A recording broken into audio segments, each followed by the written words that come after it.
শাকিব আল হাসানের বিরুদ্ধে গ্রেফতারি পরোয়ানা জারি করেছেন আদালত। রোববার ১৯ জানুয়ারি বাংলাদেশ জাতীয় ক্রিকেট দলের সাবেক অধিনায়ক ও পতিত আওয়ামী লীগ সরকারের সংসদ সদস্যের বিরুদ্ধে আদালত গ্রেফতারি পরোয়ানা জারি করেন।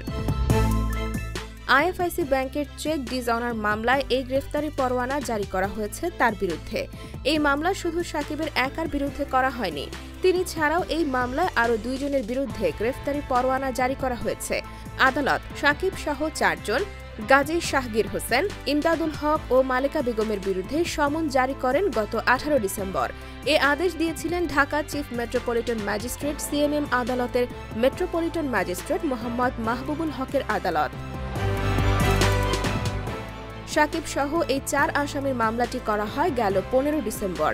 এই মামলার নথি থেকে জানা যায় তাদের বিরুদ্ধে ৪,১৪,৫৭,০০০ টাকার চেক প্রতারণার অভিযোগ আনা হয়েছে।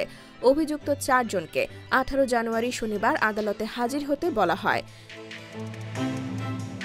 শাকিব সহ মামলার ৪ আসামিকে এর মাধ্যমে আদালতে উপস্থিত হতে নির্দেশ দেওয়া হয়েছিল, যা অমান্য করলে গ্রেফতারি পরোয়ানা জারি হবে এমন সম্ভাবনা আগেই ব্যক্ত করে রেখেছিলেন আদালত। সে মোতাবেক আজ রোববার তাদের বিরুদ্ধে গ্রেফতারি পরোয়ানা জারি করা হয়।